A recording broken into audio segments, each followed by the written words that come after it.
है। Our God is a great God. हमारा परमेश्वर महान परमेश्वर है। Amen. Amen. Our God is a great God. हमारा परमेश्वर महान परमेश्वर है। Who is our God? कौन है हमारा परमेश्वर? God Almighty is a great God. सर्वशक्तिमान परमेश्वर वो महान परमेश्वर है। If you read Deuteronomy chapter 10 and verse 17, और अगर आप व्यवस्था विवरण 10 और 17 पढ़ेंगे, for the Lord your God is God of gods and Lord of lords, the great God, mighty and awesome. क्योंकि तुम्हारा परमेश्वर यहोवा वही ईश्वरों का परमेश्वर और प्रभुओं का प्रभु है, वह महान पराक्रमी और भय योग्य ईश्वर है। Yes, and again we will read 2 Samuel 7 and verse 22. और हम पढ़ेंगे दूसरा शमूएल 7 उसका 22वां वचन। Therefore you are great, O Lord God, for there is none like you, nor is there any God besides you, according to all that we have heard with our ears. इस कारण है यहोवा परमेश्वर तू महान है, क्योंकि जो कुछ आपने अपने कानों से सुना है उसके अनुसार तेरे तुल्य कोई नहीं और ना तुझे छोड़ कोई और परमेश्वर है। Yes, and this great God wants to make you and me great. और ये जो महान परमेश्वर है आपको और मुझको महान बनाना चाहता है। If you read 1 Chronicles 29 and verse 12, अगर हम पढ़ेंगे पहला इतिहास उसका 29 का 12, both riches and honor come from you, and you rule over all. In your hand are power and might, and in your hand it is to make great and to give strength to all. धन और महिमा तेरी ओर से मिलती है और तू सबों के ऊपर प्रभुता करता है। सामर्थ और पराक्रम तेरे ही हाथ में है और सब लोगों को बढ़ाना और बल देना तेरे हाथ में है। Yes, maybe we will read this verse. इस मछली वाला बाइबल में हम लोग सुनेंगे। मछली वाला बाइबल में पहला इतिहास 29 का 12 हम पढ़ेंगे। बहुत सुंदर ट्रांसलेट हुआ है मछली वाला बाइबल। किसी ने इस हफ्ते मेरे को पूछा पास्टर कौन सी बाइबल लेना चाहिए, मैंने बोला मछली वाली बाइबल मिलेगी तो वो लेना। हिंदी में यदि मछली वाली बाइबल आपको मिलती है आप उस बाइबल को लीजिए, उसका जो ट्रांसलेशन है बाकी वर्जन के मुताबिक बहुत अच्छा है और इसलिए पढ़ेंगे इसमें 29 का 12। पहले इतिहास 29 का 12 यहाँ इस प्रकार से लिखा है, धन एवं प्रतिष्ठा दोनों तुझी से प्राप्त है और तू सबों पर राज्य करता है और सामर्थ और पराक्रम तेरे ही हाथ में है और प्रत्येक को महान करना और सामर्थी बनाना तेरे ही हाथ में है। Yes, प्रत्येक को महान करना। So God is the one who makes us great. वो जो परमेश्वर है वो है जो हमको वो किसी को महान बनाता है। And if you read the Old Testament, अगर आप हम पूरे पुराने नियम को पढ़ें, there are at least 7 people whom God made them great. और ऐसे 7 जन हैं पुराने नियम में जिनको परमेश्वर ने महान बनाया। And I'm not going to read those verses. If you are taking notes, take down the references. और मैं आपको वो वचन नहीं पढ़ने के लिए बोलूंगा, अगर आपको चाहिए तो उस वचनों को आप लिख लें। Genesis 24:35 speaks about Abraham being great. और उत्पत्ति जो उसका 24 उसके 35 में अब्राहम के बारे में बताया गया कि उसको परमेश्वर ने महान किया। And Genesis 26:13 speaks about Isaac, that he became very great. और उत्पत्ति उसका 26 का 13 में परमेश्वर ने इसहाक को महान बनाया करके लिखा है। And Exodus chapter 11 and verse 3 says, और निर्गमन 11 उसका 3 कहता है that Moses was made very great. कि मूसा को परमेश्वर ने महान बनाया। And also 2 Samuel 5 and verse 10 says, और दूसरा शमूएल 5 और 10 कहता है that David became great. कि दाऊद महान बना। And 2 Chronicles 17 and verse 12 says, और दूसरा इतिहास उसका 17 और 12 कहता है that Jehoshaphat waxed great exceedingly. और जो है यहोशापात ने बड़ा महान बना। And Esther chapter 9 and verse 4, और एस्तर उसका 9वां अध्याय उसका 4 वचन, and also Esther chapter 10 and verse 3. और वैसे ही एस्तर उसका 10 और 3, In these 2 verses we read that Mordecai was made great. इन 2 आयतों में हम पढ़ते हैं कि मोर्दकै को परमेश्वर परमेश्वर ने महान बनाया। And the last person in the Old Testament about whom Bible says he was great, और जो आखिरी मनुष्य जिसके बारे में परमेश्वर ने उसको महान बनाया वो है, and that is found in Job chapter 1 and verse 3. वो मिलता है हमको अय्यूब उसका पहला अध्याय उसके तीसरे वचन में। Bible says he was the greatest of all the people of the East. और बाइबल बताती है कि वो सब लोगों में महान बना। And this great God और ये महान परमेश्वर wants to bless you and me with great things. वो मुझको और आपको महान चीजों से आशीषित करना He चाहता है। wants to bless his church with great blessings. उन महान आशीषों के द्वारा आपको और मुझको महान बनाना चाहता है। So today's message is great. Your great God is our God. But today I want to concentrate upon the greats in the book of Acts. और जो है मैं आज का वचन जो है वो महान के विषय में आपसे बात करूंगा जो प्रेरितों के काम में हम पढ़ते हैं। In the book of Acts there are at least 10 great things that God did for the church. और प्रेरितों के काम में परमेश्वर ने 10 महान कार्य को कलीसिया के लिए किया। So today God will continue to do that. और आज परमेश्वर वही लगातार हमारे लिए भी करेगा। And you know, actually in Hindi Bible many of the New Testament books don't end with amen.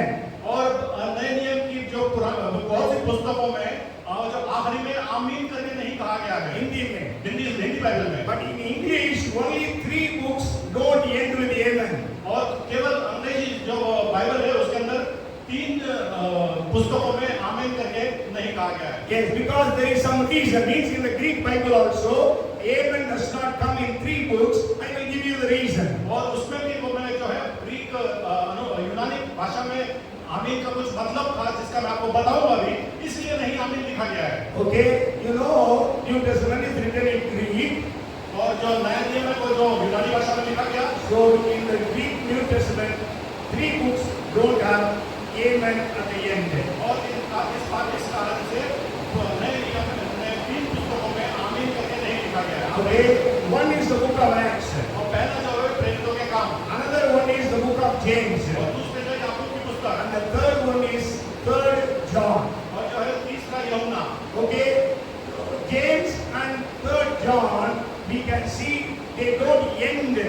Means maybe the end verses are not there. और जो है याकूब और तीसरा यूहन्ना में जो आखिरी के आए थे वहां पर नहीं है। Okay, anyhow, why the Holy Spirit did not end the book of the Acts with the word amen? सो प्रेरितों के काम में पवित्र आत्मा ने प्रेरितों के काम में अंत नहीं किया, इसलिए आमीन नहीं है।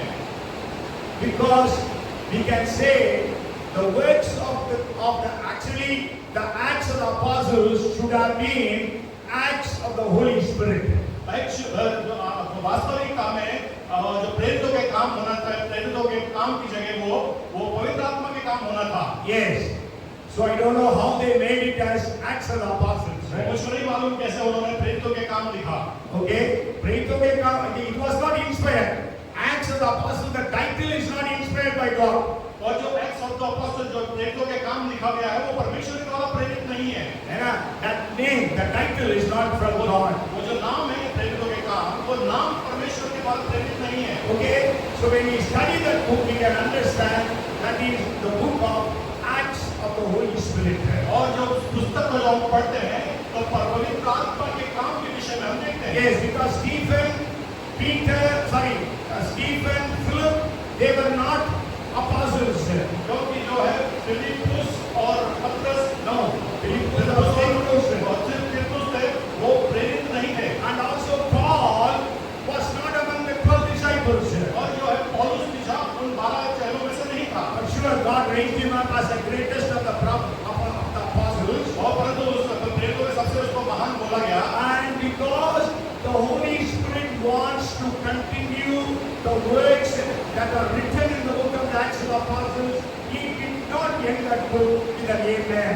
और इसीलिए कि पवित्र आत्मा उस कार्य को और लगातार करते जाना चाह रहा है, इसलिए वहाँ पे आमीन शब्द को खत्म नहीं किया। So even today God wants to do those 10 great things in the churches. और इसी कारण से आज वो 10 महान कार्य कलीसिया में परमेश्वर चाहता है करना। Sure,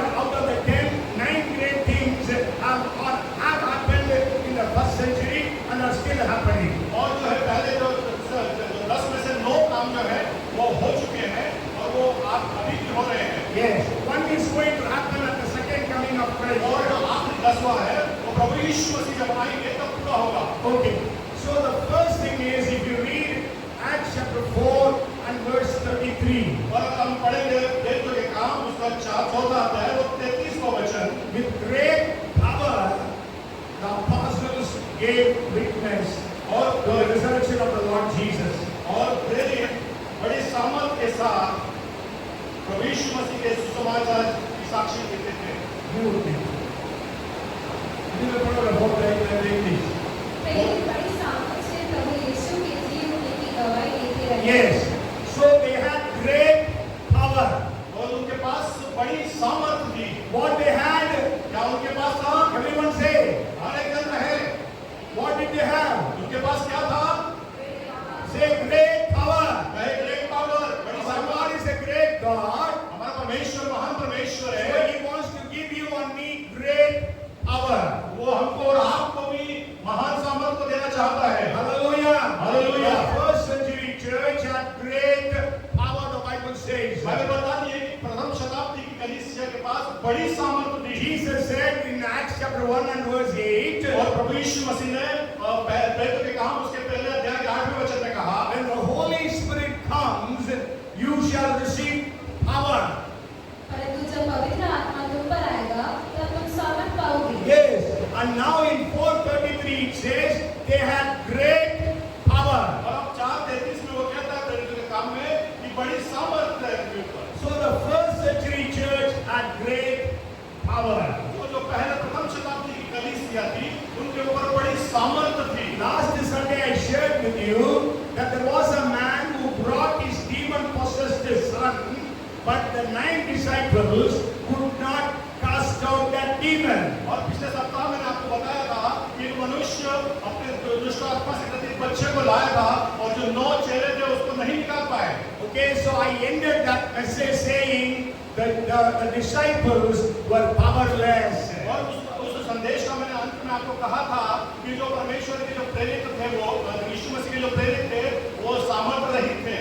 Yes, but today here we read, but they had great power. परंतु आज हम यहाँ पे पढ़ते हैं उनके पास बड़ी सामर्थ थी। That was how Jesus was equipping his disciples. और इसी प्रकार से यीशु अपने चेलों को तैयार कर रहे थे। Okay, so this week I'll be going to Indore to teach to many pastors. और ये बात तो मैं इंदौर में आने वाले समय में कई पास्टरों को बताने जा रहा हूँ। And you can pray for that. It is on, I think, आप Thursday उसके after लिए 10th and 11th. और 10 और 11 को मैं जा रहा हूँ इसलिए आप प्रार्थना करें। 9th and 10th. 9 और 10 को। So there was great power in the church. और वो कलीसिया के अंदर बड़ी सामर्थ थी। So today you and I as a church need to have that great power. और आज आपके और मेरे पास में कलीसिया के रूप से वो बड़ी सामर्थ होना जरूरी है। Today we know the churches are afraid. और आज हम जानते हैं कि कलीसिया डरी हुई है। So many churches on every Sunday morning they are afraid to gather.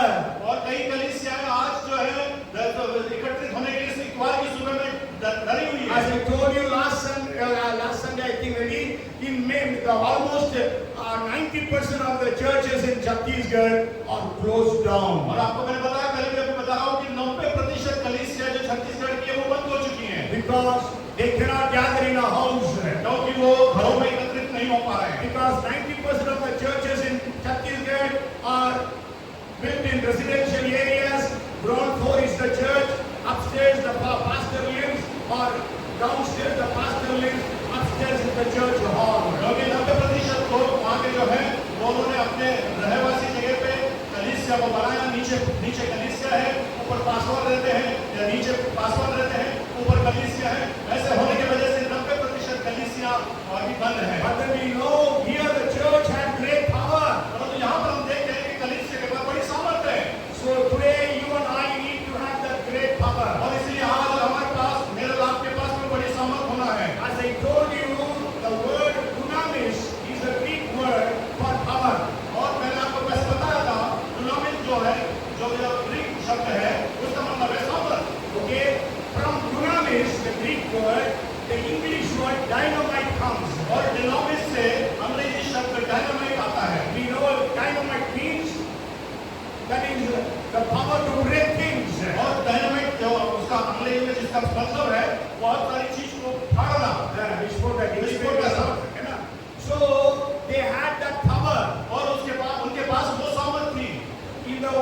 at the time of the New Testament, और नए नियम के समय when they used the word dunamis, और वो जब वो शब्द दुनामिस को उपयोग में लेते थे it was actually used for 5 different things. और वो 5 विभिन्न बातों के लिए लेते थे One, it was used for moral power. और वो इसीलिए कि हमारी नैतिक ताकत के लिए Okay, people leading a holy life. और वो जो है पवित्र जीवन व्यतीत करते थे So God's power was upon them. तो परमेश्वर की सामर्थ उनके ऊपर होती So थी when people used to lead a holy life, the people used to say they have the dunamis. और जब लोग जो है पवित्र जीवन व्यतीत करते थे तो कहते थे कि दुनामिस उनके ऊपर में है And then the second thing is when the king had a big army, और जब राजा जिसके पास बड़ी सेना होती थी and people used to say that king has got great dunamis. और जब लोग कहते थे कि उस राजा के पास बड़ी दुनामिस है Okay, that means military power. उसका मतलब कि सैनिक वाली सामर्थ Okay, so the first century church had that power also. और वो कलीसिया प्रथम शताब्दी कलीसिया के पास वो भी सामर्थ थी They did not have weapons. उनके पास शस्त्र नहीं होते थे Okay, Bible says in 2 Corinthians 10 and verse 4, और बाइबल बताती है दूसरा कोरिन्थियों 10 और 4 में the weapons of our warfare are not carnal, but they are strong through God to the pulling down of strongholds. क्योंकि हमारी लड़ाई के हथियार शारीरिक नहीं पर बड़ों को ढा देने के लिए परमेश्वर के द्वारा सामर्थी है। Yes, so they had power to pull down the strongholds. वो तो उनके पास सामर्थ थी कि वो दर को नीचे गिरा दे Military power the church had. सैनिक सामर्थ उन कलीसिया के पास थी Not to fight human battles. और ताकि वो जो मनुष्य की लड़ाई को लड़ सके नहीं लड़ना, but to fight against the principalities and the powers of the rulers of darkness in the wicked forces in heavenly places. ताकि वो आकाश के अंधकार की शक्तियों से लड़े Okay, the third thing is this power was meaning that they had great power to do miracles and wonders. और तीसरा जो सामर्थ उनके पास था वो बड़े आश्चर्य कर्म और चमत्कार को करते थे Okay, you can go home and read about Simon the sorcerer in the 8th chapter of Acts. He was a sorcerer. People thought he was a great power. Dunamis is used there. और जो है आप घर पे जाकर पढ़िए प्रेरितों के काम उसका 8वां अध्याय में सिमोन जो जादू टोना करने वाला था उसके विषय में उसको कहा गया कि वो डिनोमिनस पावर था उसके पास Yes, he had great power. उसके पास महान सामर्थ थी That was miracle working power. वो सामर्थ्य काम करने वाली But ताकत then थी that was given by evil spirits. परंतु वो दुष्ट आत्मा की ओर से दी गई But थी then here Jesus gave them miracle working power. परंतु यहाँ पर परमेश्वर ने उनको चमत्कार करने की सामर्थ्य दी थी And also dunamis power means multiplying power. और दुनामिस पावर का मतलब बहुगुणित पावर सामर्थ्य Okay, whenever a country was growing and multiplying, they used to say that country has got dunamis. और जो भी देश जब बढ़ता है वो तो लोग कहते हैं कि वो बड़े अधिकता से बढ़ रहा है इसलिए दुनामिस power And the man used to have lots and lots of riches, money, gold and silver. और किसी मनुष्य के पास अगर धनाढ़ है और सोना और चांदी है बहुत Then people used to say he has got dunamis. और लोग कहते हैं कि वो दुनामिस है इसके That is pass money power. उसके पास पैसों की ताकत है Okay, I have already told you, always have told you 5 M's. और मैंने पहले आपको 5 M बता चुका हूँ This dunamis power has meaning 5 M's. और ये दुनामिस पावर के 5 M है Moral power, नैतिक ताकत military power, सैनिक की ताकत multiply miracle working power, सामर्थ के काम करने वाली ताकत and multiplying power, बहुगुणित करने वाली ताकत and the fifth one is money power. और 5वां जो है वो पैसों की ताकत And that was in the first century church. और वो जो है पहले शताब्दी कलीसिया में थी They had great power. उनके पास महान सामर्थ थी You know, in the first century, they never asked for money. और पहले शताब्दी की कलीसिया ने पैसे नहीं मांगे Yes, God, people were selling their properties and giving. लोग जो अपने जो धन संपत्ति को बेच कर वहां लाते थे Okay, there was no need for anyone, the Bible says. उनको वहां पे किसी प्रकार की कोई जरूरत नहीं थी वहां पे Okay, again in the same verse 4:33 of Acts, और इसी प्रकार प्रेरितों के काम 4:33 में आगे the latter part says, अंतिम भाग कहता है great grace was upon them all. उन सब पर बड़ा अनुग्रह था। Yes, first is great power. पहली बात की महान सामर्थ What do we need today? आपको को क्या चाहिए Say great power. वह महान सामर्थ चाहिए Great power. Great power Second is great grace. और महान अनुग्रह If you have great power, अगर आपके पास महान सामर्थ if है you don't have great grace,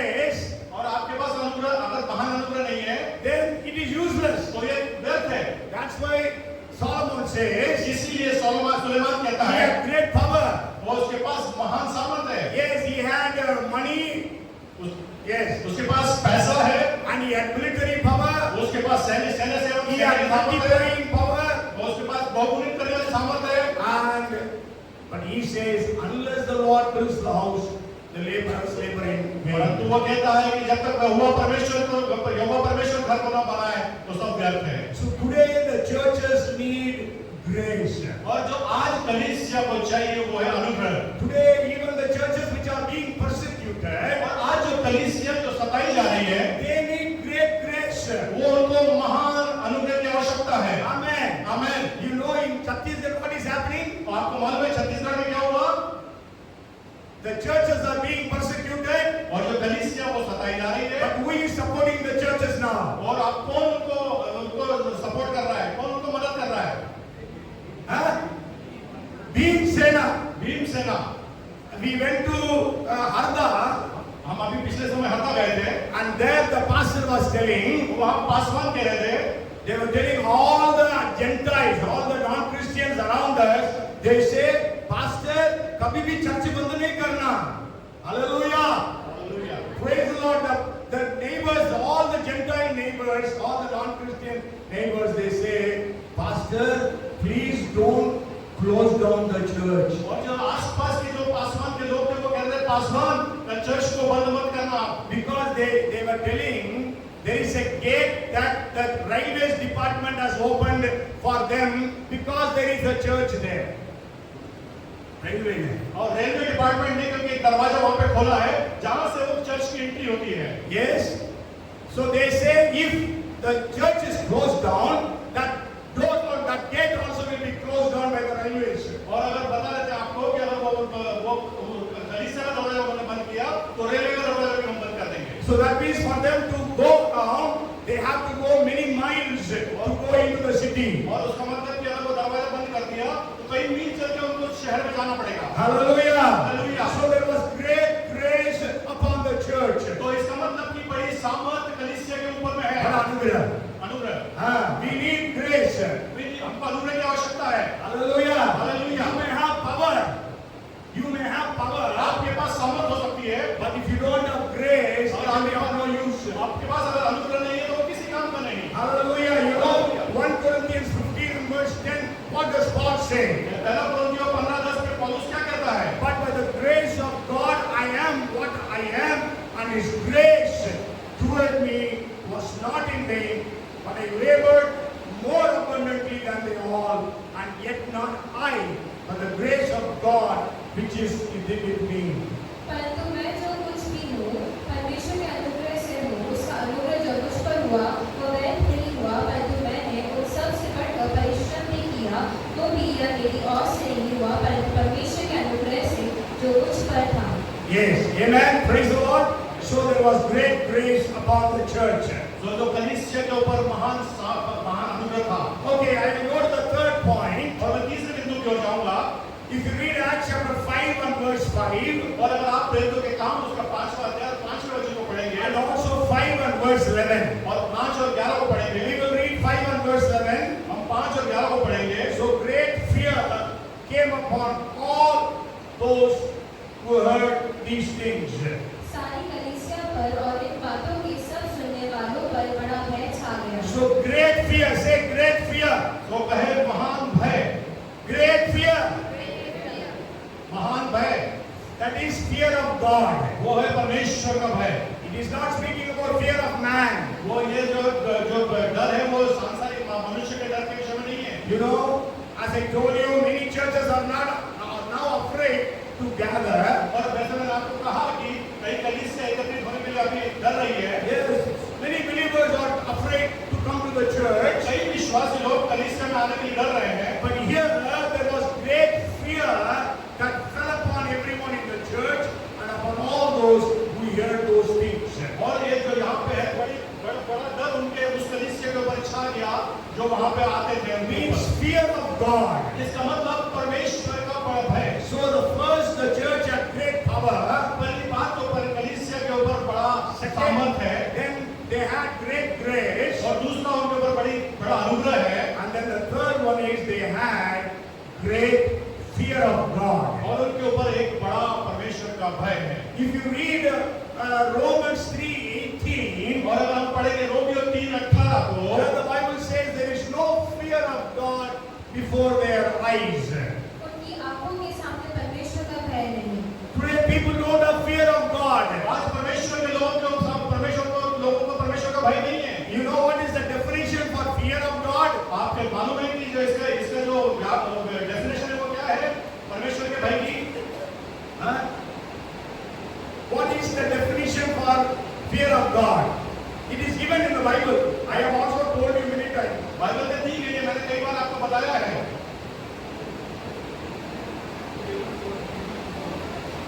No, reading of wisdom is different thing. What is fear of God? Fear of God, what it does is it gives us wisdom. But fear of God, Bible says in Proverbs 8:13. नीति वचन 8 आपका तेरा बुराई से बैर रखना परमेश्वर का भय मानना है. To hate evil is the fear of God. बुराई से बैर रखना परमेश्वर का भय मानना है। Yes, so the definition of the fear of God is to hate evil. और जो है परमेश्वर का भय मानना मतलब बुराई से बैर रखना है। Now, fearing God does not mean you are trembling before God. और परमेश्वर का भय मानना मतलब उसके सामने घबराना नहीं है। Okay, it is you are hating evil. कि इसका मतलब कि हम बुराई से बचें। You know about this event, Ananias and Sapphira. आप इस बात को जानते हैं हनन्याह और सफीरा के विषय में। Ananias and Sapphira were killed, struck dead by God because they lied against the Holy Spirit. और हनन्याह और सफीरा को मार दिए गए क्योंकि उन्होंने पवित्र आत्मा के विरुद्ध बोला बात की। Okay, if that happens, how many of us will leave this place alive? और अगर ऐसा हुआ उस समय का अगर अभी हो तो हम में से कितने लोग जिंदे बच You know, Jesus is coming for a church which is holy and pure. और प्रभु यीशु मसीह जो आ रहा है उस कलीसिया के लिए जो पवित्र और बेदाग है। I remember two stories. मैं दो घटनाओं को जानता हूँ। Yes, stories means events. और जो बातें हैं One I personally witnessed. और पहली जो है व्यक्तिगत साक्षी, You know, in our Trichy church, और एक वो जो पासवान के त्रिची कलीसिया में, so the Holy Spirit was poured out, और जब पवित्र आत्मा जब वर्षाव हुआ, and then you know, the people's sins were revealed. और लोगों के जो पाप है वो उजागर हो गए। Okay, so people were afraid that their sins also will be revealed. और वो लोग डरने लग गए कि उनके पाप भी अब उजाड़ दिए जाएंगे। So nobody will come to church with sin. और जो है पाप के साथ कोई कलीसिया में नहीं आएगा। Otherwise, somebody will go and prophesy. ताकि कोई भी जाके उसके बारे में भविष्यवाणी कर सकता है। Okay, if that happens, अगर वैसा हुआ, how many of us will come to church? हम में से कितने लोग कलीसिया में आएंगे? I remember one brother in our church, और मैं एक भाई को जानता हूँ जो हमारे कलीसिया में था, and he came running to the pastor's house. और वो पासवान के घर में दौड़ कर आया। Actually, our pastor's wife was a mental patient, क्योंकि पासवान की जो पत्नी थी वो मानसिक रूप से ग्रस्त थी। and he came and told to my pastor. और उसने आके मेरे पासवान से कहा, We all call him Bhaiya, Anand, हम उनको भैया कहते थे, and he said, आपकी पत्नी जो है, आपका मतलब नया बेटा था, 2 महीना का बेटा, उसको सेकेंड फ्लोर से फेंकने जा रही है। Your wife, she is mad. She even tried to kill her father. Her father was paralyzed. She took knife to kill her father because she was not in her mind.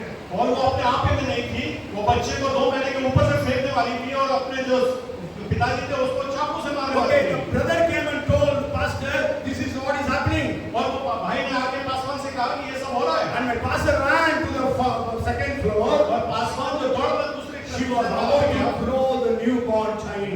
उस बच्चे को नीचे फेंकने वाली थी।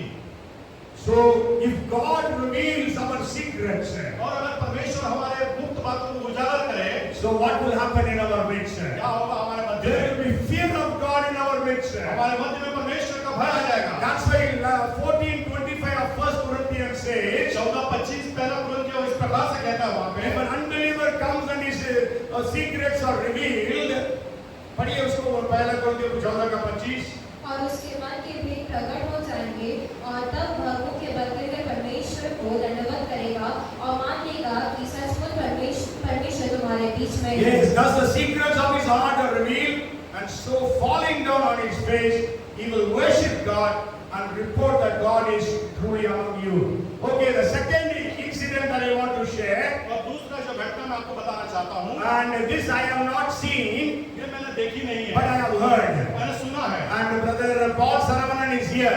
पॉल सरवण ब्रदर यहाँ पे है। Maybe I don't know whether he knows about it or not. It is the beginning days of their organization. और ये शुरुआत के उनके संस्था के पहले के टाइम का बात है। And there was one preacher by name, one missionary of their organization by name Michael Asari, a Tamilian. और एक तमिलियन मिशनरी उनके संस्था का नाम माइकल असारी के नाम से। And he went and started a new ministry in a place called Siteri Hills. It is on the borders of Tamil Nadu and Karnataka. Tamil Nadu और कर्नाटक के बॉर्डर में सितारी हिल्स करके एक जगह थी, उन्होंने वहां जाके सिर्फ कुछ And even this Michael Asari was not very much educated. और ये माइकल असारी भी बहुत ज्यादा पढ़ा लिखा नहीं And he था। went to minister to the children in those areas. और उस जगह पे जाके उसने बच्चों के बीच में सेवकाई की। So the children got saved और जो बच्चे बचाए गए and they were filled with the Holy Spirit आत्मा से भर गए पवित्र and आत्मा they से। used to pray for hours and hours. वो घंटों और घंटों प्रार्थना करने They लगे। used to speak in tongues. वो अन्य भाषा में बोलते अन्य भाषा में बोलने थे. They लगे। used to prophesy. वो भविष्यवाणी करते थे। Children. बच्चे लोग And you know, their parents, when the children have not come back to their house, और जब बच्चे अपने घर नहीं लौटते थे तो पिताजी उनके माता पिता they used to go in search of them उनको ढूंढने के लिए आते थे and they used to go to this Asari's और place. वो आसानी की जगह पे आते थे And there the children are all filled with the Holy Spirit and they are all praying. और ये यहाँ पे सारे बच्चे पवित्र आत्मा से भरकर और प्रार्थना कर रहे हैं And these children used to prophesy the sins of the parents. और ये जो बच्चे हैं अपने माता पिता के लिए उनके पाप के विषय में भविष्यवाणी कर रहे हैं And so the entire parents also got saved. और वो सारे जो माता पिता थे वो भी बचाए गए There was great fear. वहाँ पे महान भय था So there was great fear in the church. और वहाँ पर महान भय था कलीसिया में Today there is no fear in the churches. आज कलीसिया में भय बिल्कुल नहीं है That's why people come and go. इसलिए लोग आते हैं और चले जाते हैं Many people don't come to church at all. और कई लोग कलीसिया में आते ही नहीं है People play with the mobile when they are in the और church. कलीसिया में बैठ के मोबाइल से करते रहते हैं Okay? Because there is no fear in our lives. क्योंकि प्रभु परमेश्वर का भय नहीं है हमारे जीवन में Maybe I don't know, light भी मारते होंगे बच्चे लोग जब हम हैं? There is no fear of God in the churches today. परमेश्वर का भय आज के कलीसिया में लोगों के बीच में नहीं है True or not? सही है कि गलत है Why the first century church was so powerful? क्यों प्रथम शताब्दी की कलीसिया इतनी सामर्थ्य थी Because there was fear of God in the churches. क्योंकि परमेश्वर का भय उस कलीसिया के अंदर था You know, it is good that our boys who play instruments, they stay for the word. और हमारे ये बहुत अच्छी बात है कि जो हमारे बच्चे लोग हैं वो जो बजाते हैं और वो यहीं बैठते हैं If you see many churches, और अगर आप दूसरे कई कलीसिया में देखें after the worship time is over, और आराधना का समय खत्म होने के all बाद the young boys and girls, they leave, they don't sit in the church. वो जब जवान बच्चे अपनी जगह छोड़ के इधर भागते हैं Okay? They don't hear the word of God. वो परमेश्वर के वचन को नहीं सुनते That's what is happening. यही हो रहा है You are not hearing word? हाँ आपने सुना You know, some years back, Mr. Shankar said, all the youth must be sitting in the front rows. और आपको मालूम है कुछ समय पहले शंकर ने कहा था कि सारे जवान बच्चे सामने लाइन में बैठा हो Yes, those days they used to sit. पहले वो बैठते थे Yes, that was during the time of Annie and all, Annie, and all those places. Okay, now they're all gone out of Bhopal. So yeah, so all I want to share is there is no fear of God in the churches तो आपको today. क्या बताना चाहता हूँ कि आज के समय में कलीसिया में परमेश्वर का भय नहीं है Okay, we will read just one verse. एक आयत को हम पढ़ेंगे Deuteronomy chapter 10 verses 12 and 13. व्यवस्था में 10 का 12 13. 10 का 12 को पढ़ेंगे And now Israel, what does the Lord your God require of you? Israel के बदले हम कलीसिया बोले, but to fear the Lord your God, to walk in all His ways, and to love Him, to serve the Lord your God with all your heart and with all your soul, and to keep the commandments of the Lord and His statutes, which I command you today for your good. अब है Israel तेरा परमेश्वर यहोवा तुझसे इसके सिवाय और क्या चाहता है कि तू अपने परमेश्वर यहोवा का भय माने और उसके सारे मार्गों पर चले, उससे प्रेम रखे और अपने पूरे मन और अपने सारे प्राण से उसकी सेवा करे और यहोवा की जो जो आज्ञा और विधि मैं आज तुझे वचन सुनाता हूँ उनको ग्रहण करे जिससे तेरा भला हो। Yes. So fear of God is what God is expecting from you and me.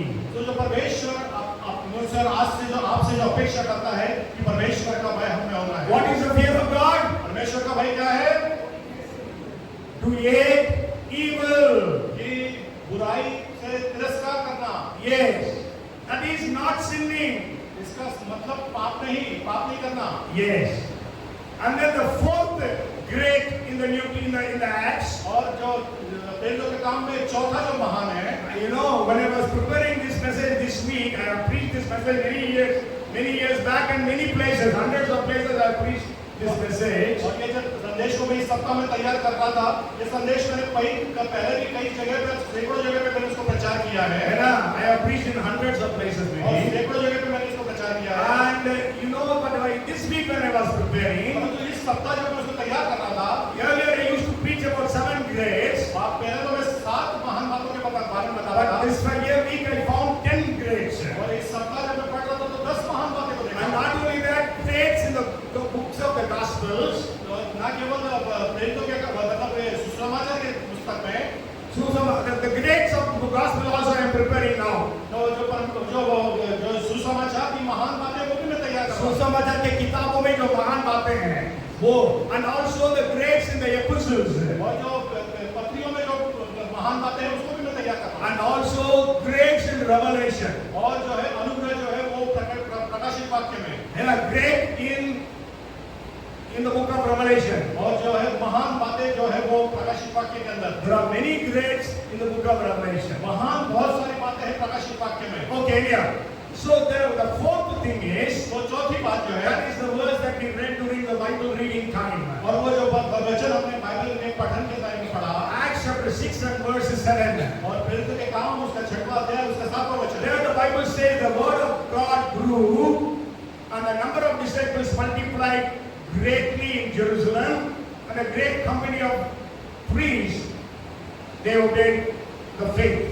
परमेश्वर का वचन फैलता गया और यरूशलेम में चेलों की गिनती बहुत बढ़ती गई। Yes, we will just see this great multiplication, the fourth thing. और जो है चौथी जो बात है बहुत गुणवान्वित होना। Yes, great multiplication. बहुत गुणवान्वित The number of disciples multiplied greatly. और जो परमेश्वर और प्रभु यीशु मसीह के जो चेले थे वो अत्यधिक बढ़े। Okay, you know, in 247 the Lord added unto the church, और 247 में परमेश्वर प्रभु यीशु मसीह ने उनको कलीसिया में जोड़ा, and then we know in 6-7 they multiplied. और 6 और 7 में वो बहुत अत्यधिक बढ़ गए।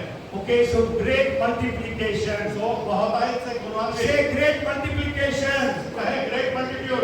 Great multiplication. Great multiplication. The first century church had great multiplication. और जो पहली शताब्दी की कलीसिया थी वो अत्यधिक बढ़ती गई। If you read Acts chapter 11 verse 21, और अगर हम पढ़ेंगे प्रेरितों के काम उसका 11 और 21 को, Acts chapter 11 verse 24, और जो प्रेरितों के काम 11-24 को, Acts 14 and verse 1, और 14 और 1 प्रेरितों के काम को, Acts 17 and verse 4, 17 और 4 प्रेरितों के काम को, all these verses speak about great multiplication. और ये सब बात यहाँ पर सब जगह पे अत्यधिक बढ़ने के विषय में कहा गया है। So there was great multiplication in the churches. तो कलीसिया के अंदर जो है बहुत ऐसे अत्यधिक बढ़ोतरी थी। Jesus told Adam and Eve, God told Adam and Eve, be fruitful and multiply. और परमेश्वर ने आदम और हवा से कहा कि फूलो और फलो। And पृथ्वी में उतर जाओ. And then again 9th chapter 1st verse, God told the same thing to Noah, that be fruitful and multiply and fill the earth. और उसके बाद 9वें अध्याय के पहले वचन में नोहा से कहा कि यही बात जो उसने आदम से कही थी उसने कही। Okay, so today we need to see multiplication in the churches. और आज जो हमको देखना है वही कलीसिया में बढ़ोतरी, बहुत अधिकाई से बढ़ोतरी। Every Sunday we pray there must be church growth.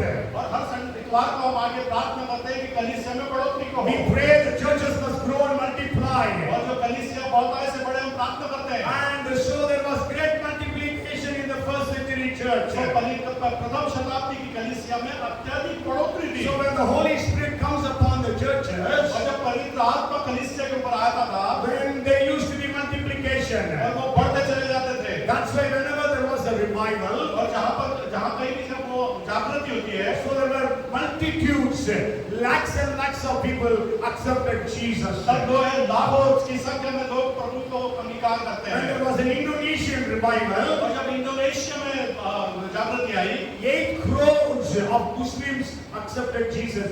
8 crores. 8 crore मुस्लिम लोगों ने प्रभु यीशु मसीह को अंगीकार किया। When there was a revival in Korea, और जब कोरिया में जागृति आई, 40% of Korea, that is 2 crores of people accepted Jesus. 40% Korea का मतलब 2 करोड़ लोगों ने प्रभु को अंगीकार किया। From a Buddhist nation, it became a Christian और nation. एक बुद्धिस्ट राष्ट्र से एक मसीह राष्ट्र हुआ। When Argentina experienced a revival, और जब अर्जेंटीना ने इसका अनुभव किया, again there was also 40% of the people turned to the Lord.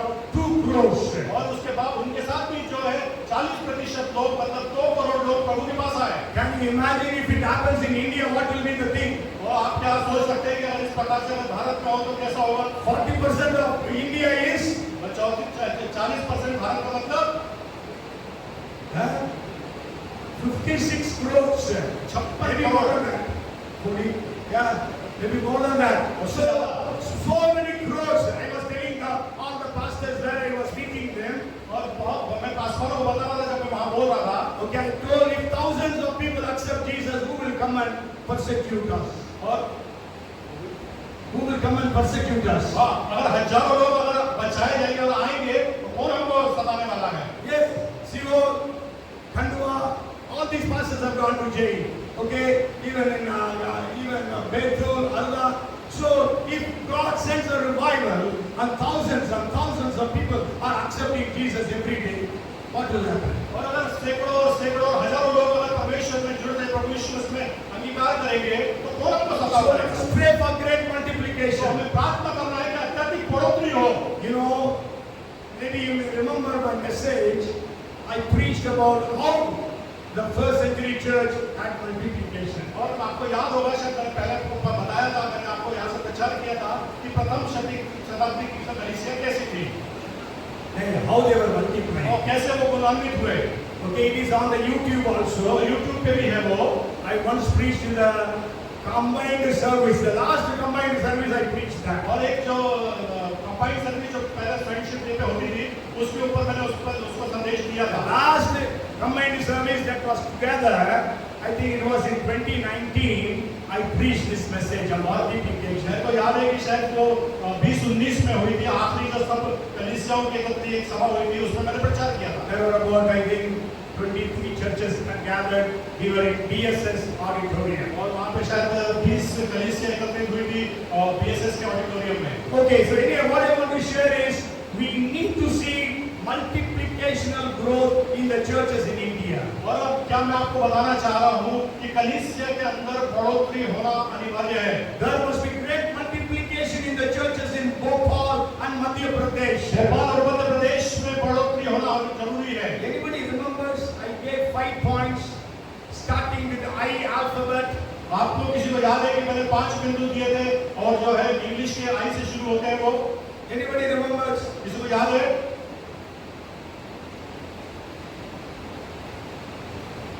Nobody remembers. किसी को नहीं मालूम। किसी को याद नहीं। Because none of us follow 2 Timothy 2:2. क्योंकि हम में से कोई भी 2 तिमोथी 2:2 को अनुयायी नहीं है। Yes, if you read 2 Timothy 2:2, अगर हम पढ़ेंगे दूसरा तिमोथी उसका दूसरा अध्याय उसकी दूसरी आयत, and the things that you have heard from me in the presence of many witnesses, commit them to faithful men who will be able to teach others also. और जो बातें तूने बहुत से गवाहों के सामने मुझसे सुनी है, उन्हें विश्वासी मनुष्य को सौंप दे, जो दूसरों को भी सिखाने की Yes, योग्य the हो। things that you are hearing from me, और जो बातें जो आप मुझसे सुनते हैं, so you have to tell others, वो दूसरों को आपको बताना है, so that they will be teach others also. ताकि वो दूसरों को बता सके। That is what happened in the first century church. यही होता था जो प्रथम शताब्दी But की today कलीसिया में। nobody does that. परंतु आज वो कोई नहीं करता है। Okay?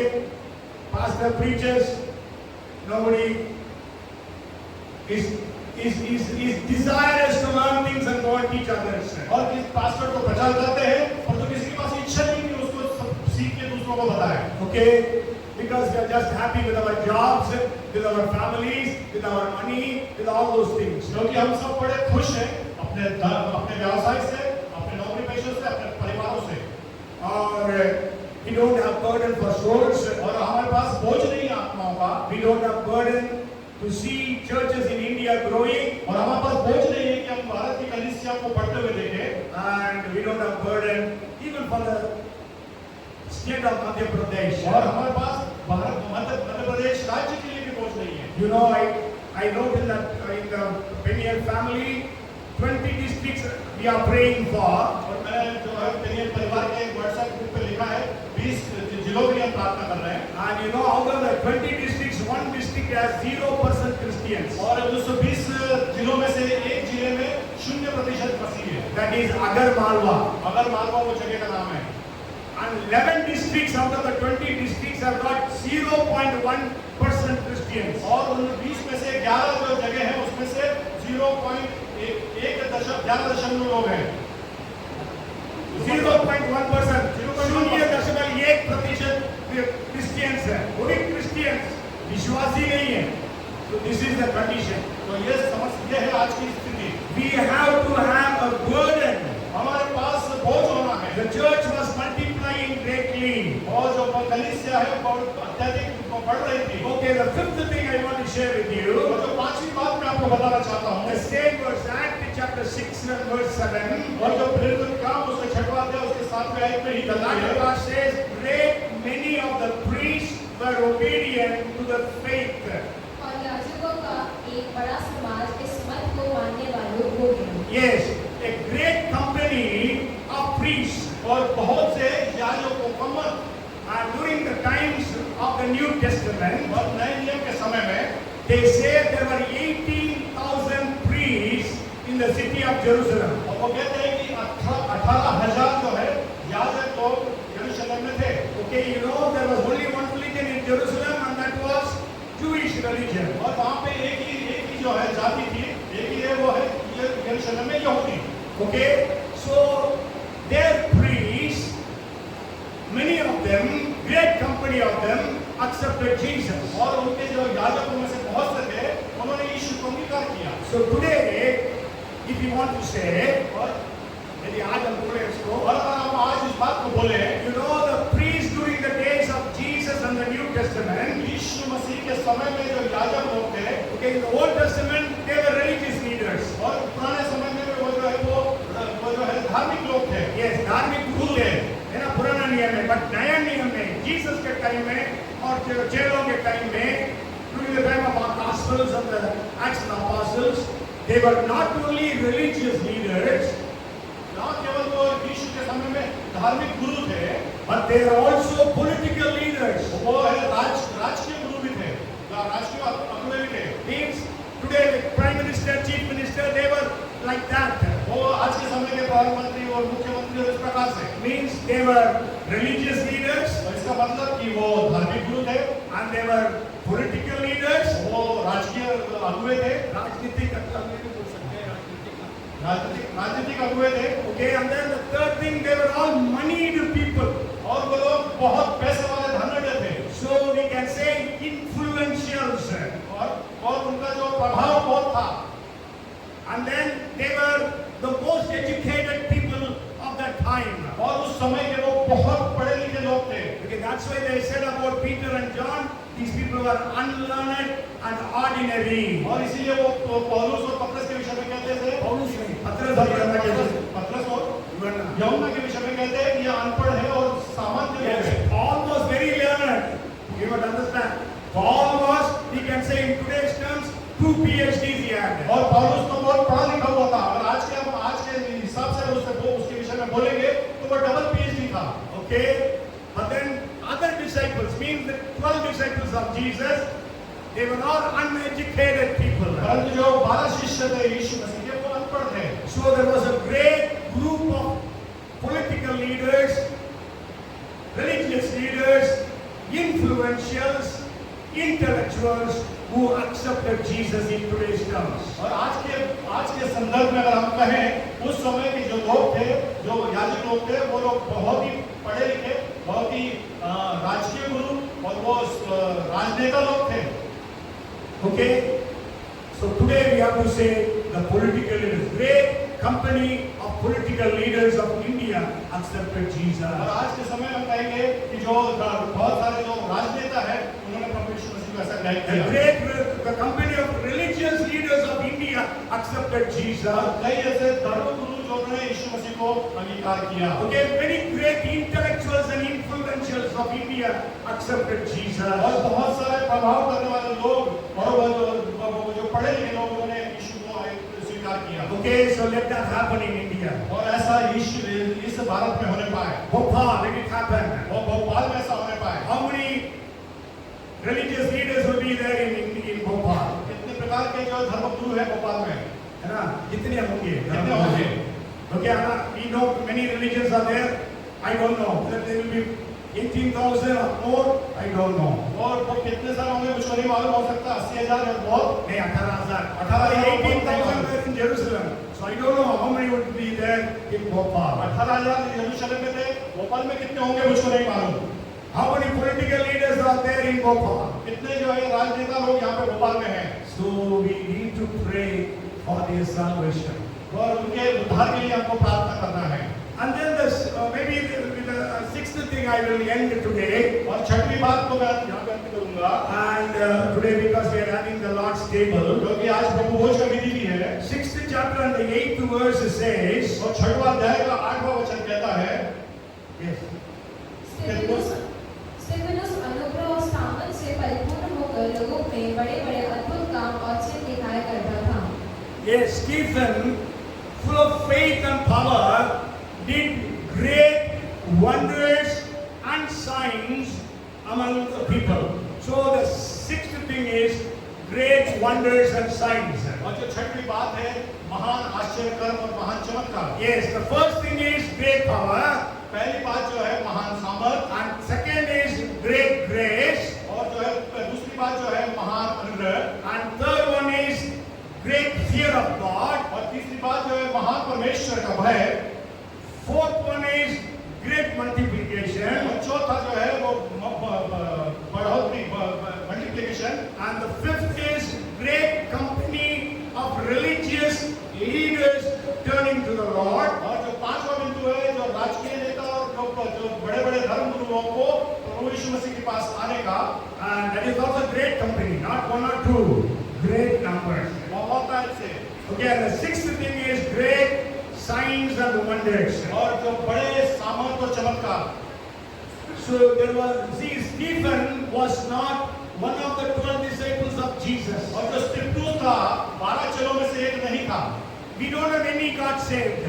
और हमको नहीं मालूम वो कब बचाया गया। Maybe on the day of Pentecost, that day he could have been saved. We don't know. हो सकता है पेंतिकुस्त के दिन वो बचाया गया होगा, तो नहीं मालूम। Okay, that means he was a believer maybe for few years. हो सकता है कि वो विश्वासी होगा कुछ ही समय पहले से।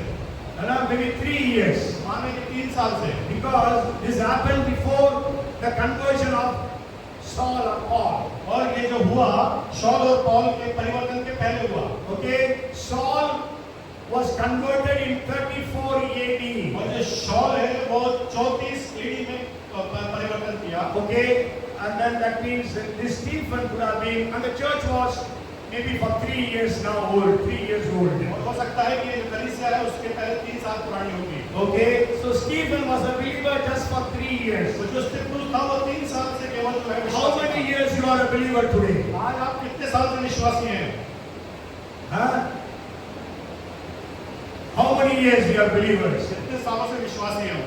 Here through a man who was saved 3 years back, great signs and wonders happened. और यहाँ पे जो आदमी 3 साल से केवल विश्वासी हुआ, बड़े-बड़े सामर्थ के काम और आश्चर्य काम को कर रहा है। And he was not a full-time worker. और वो पूर्ण सेवा में नहीं था। He was not a pastor. वो पासवान नहीं He था। was just called to serve the tables, to feed the widows. और तो खाने के टेबल पे उसको सेवा करने के लिए बुलाया गया था और फिर गाँव की सेवा करने के लिए बुलाया गया था। And he was preaching. और वो प्रचार कर रहा है। And so great signs and wonders और happened. बड़े-बड़े आश्चर्य कर्म और सामर्थ के काम हो रहे हैं। So today, let us also believe God will do great signs and wonders through us.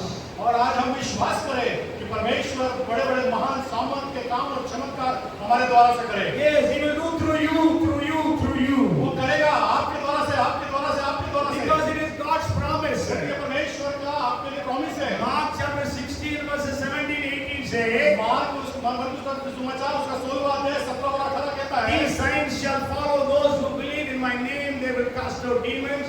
They will speak in new tongues. They will take up serpents. They will eat anything harmful. It will not harm them. And they shall lay hands upon the sick and they shall recover. विश्वास करने वालों में ये चिन्ह होंगे कि वे मेरे नाम से दुष्ट आत्माओं को निकालेंगे, नई नई भाषा बोलेंगे, सांपों को उठा लेंगे और यदि वे प्राणनाशक वस्तु भी पी जाए तो भी उनकी कुछ हानि न होगी। And John 14 and 12 Jesus said, और यूहन्ना 14 और 12 में प्रभु यीशु मसीह ने कहा, truly, truly I say unto you, whoever believes in me will do the things that I do, and greater works than these shall he do also, because I go to the Father. मैं तुमसे सच सच कहता हूँ कि जो मुझ पर विश्वास रखता है, ये काम जो मैं करता हूँ वो भी करेगा, और इनसे भी बड़े काम करेगा, क्योंकि मैं पिता के पास जाता हूँ। Yes, Jesus has promised that you and I will do great things. और परमेश्वर ने आपको और मुझसे वादा किया है कि वो महान कार्य हमसे करेगा। Today, when I was praying, आज जब मैं प्रार्थना कर रहा था, I remembered one thing. एक बात को मेरे को याद आया। You know, all the believers of this church know there was a time, Sunday after Sunday, we had more non-Christians in our church than Christians. Yes, Gracie? Gracie is there? Yes. था कि नहीं? ऐसा था कि नहीं? वैसे ऐसा हुआ था कि नहीं हुआ था? अच्छा, मतलब हम लोग के चर्च में विश्वासियों से ज्यादा अविश्वासी लोग आते थे, अन्य जाति लोग। सही है गलत है? ये सरकार बदल थे उस समय। Okay, so many healings took place. So much healing. बहुत सारी चंगाइयाँ होती थी वहाँ पर। Dead people have been raised to life in Bhopal, I'm telling you. Bhopal के अंदर में मृत लोग जीवित हुए हैं। You know, those days there were so many polio children who were healed. और उस समय में पोलियो के कई बच्चों को चंगाई मिली। Paralyzed people were healed. और जो पैरालिसिस लोग हैं उनकी चंगाई मिली। So we have gone to so many slums those days. और उस समय में हम बहुत सारे चुकी की जगह पे जाते थे। And Brother Sarkar also joined those days. और सरकार भी उस समय हमारे साथ And we have seen healings taking place. और हम देखते थे कि चंगाइयाँ वहाँ पर हो रही है। We remember there was we went once to Ambedkar Nagar. It is in New Market area. और न्यू मार्केट एरिया के पास में एक अम्बेडकर नगर है, मेरे को याद है हम वहाँ गए थे। The first healing that took place was there was a deaf man who began to hear. और एक वो पहली चंगाई जो वहाँ पे हुई थी, एक बहरा आदमी था वो सुनने लगा। About 200 outstanding healings took place there. और वहाँ पे 200 चंगाइयाँ हुई थी उस And समय। every Thursday we used to go to the Hamidia hospital. और हर एक गुरुवार को हम हमीदिया हॉस्पिटल में जाते थे। About 10, 12, even 20 people have gone once. Things like 10, that. 15 और हो सकता है कई बार 20 लोग भी जाते थे। And in twos we used to go to the different wards. और दो करके हम दूसरे वार्ड में जाते थे। Okay, yeah, the entire wards used to get healed. और पूरे के पूरे वार्ड को चंगाई मिलती थी। Nobody accepted Jesus. किसी ने यीशु को अंगीकार नहीं किया।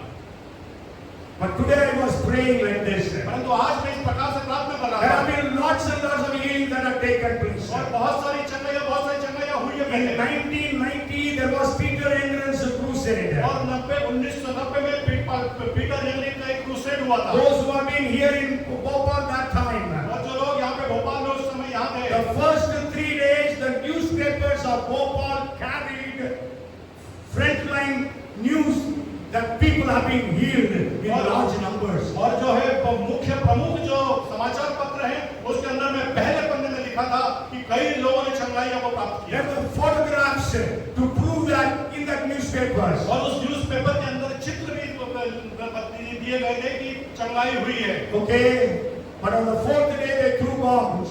तो चौथे दिन उन्होंने बम फेंका। There were 80,000 people in that crowd. उस सभा में 80,000 लोग थे। But there was no stampede. No stampede. भगदड़ नहीं मची. तो वहाँ पे कोई भगदड़ नहीं मची। Sure, one lady was killed. केवल एक महिला मृत्यु हुई। Okay, 6 of them got injured. 6 लोगों को आघात हुआ। But then nobody accepted Jesus. और परंतु किसी ने यीशु को अंगीकार नहीं किया। Now what we are going to pray is, और अब हम क्या प्रार्थना कर रहे we हैं? are going to pray claiming Psalms 22 and verse 27. और हम जो है भजन संहिता 22 से 27 को हम मांग रहे हैं। Okay, let's read that verse. हम पढ़े उस आयत को। You write down, go home and read and claim. Lord, those people who have received healing in Bhopal, let them remember and turn to the Lord. It says, all the ends of the world, today we are going to say, shall remember, let them remember and turn to the Lord, and all the families of the nations, all the families of Gopal shall worship before you. पृथ्वी के सब दूर दूर देशों के लोग उसको स्मरण करेंगे और उसकी ओर फिरेंगे और जाति जाति के सब दूत तेरे सामने दंडवत करेंगे। Yes, so let's pray that all those people who have received healing, I was thinking many of them would have died and gone. और हम प्रार्थना करें कि जितने लोगों ने चंगाई प्राप्त की है, मैं सोचता हूँ उसमें से कई लोग तो मृत्यु पा गए होंगे। Okay, but then let us pray, let them remember and turn to the Lord. और वह परमेश्वर और प्रार्थना करें और परमेश्वर को बताएं इस बात को। May God bless us with His word today. आज परमेश्वर इन वचनों के द्वारा आपको आशीषित करे। 5 or 6 things I shared with you. 6 बातें मैंने आपसे बांटी हैं। First, there was great power. और वहाँ पहली बात जो महान सामर्थ 12:31 and 14:1 of 1 Corinthians say, 12:31 और 14 का 1 कुरिन्थियों में लिखता है। पहला कुरिन्थियों में we have to earnestly seek for the gifts of the Holy Spirit. हमको बड़े बड़े जिज्ञासा से परमेश्वर के जो वरदान उसको प्राप्त करना है। So let us pray for great power in our lives. प्रार्थना करें कि हमको महान सामर्थ परमेश्वर से मिले। Let there be great grace upon our lives, कि हमारे ऊपर महान अनुग्रह परमेश्वर को upon our families, हमारे परिवारों के ऊपर हो, upon our church. हमारे कलीसिया के ऊपर हो। There was great fear of God. परमेश्वर का महान भय होने पाए। Let there be great multiplication of disciples. और बहुत आयत से बढ़ोतरी होने पाए लोगों की। Let there be great company of religious leaders turning to the Lord. और पापा जो धार्मिक गुरु है वो भी परमेश्वर के पास आने पाए। And there will be great signs and wonders happening in and through you.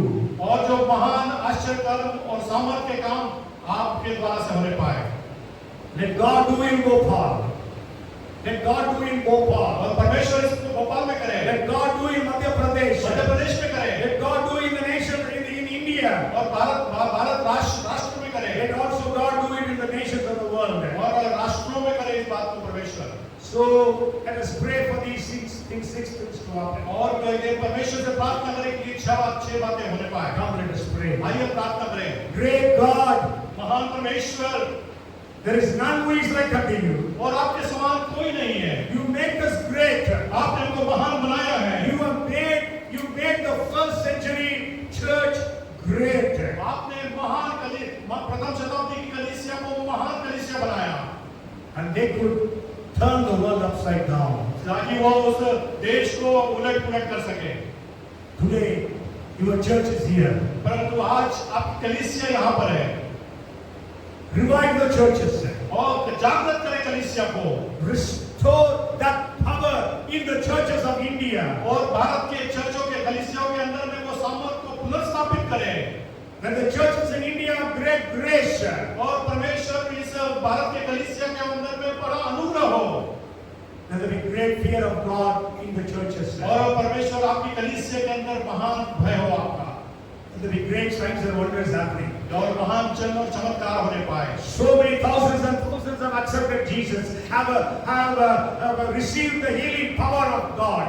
सैकड़ों और हजारों लोगों ने आपके चंगाई को प्राप्त किया है। Let them remember and repent. और वो उस बात को जाने और पश्चाताप करें। Lord, move in our midst. प्रभु हमारे मध्य में चले। We thank you and we praise you. हम आपकी महिमा करते हैं और आराधना करते हैं। In Jesus' name we pray. यीशु के नाम से प्रार्थना करते हैं। And everyone said, और हर एक जन कहे Amen. आमीन। बोलिए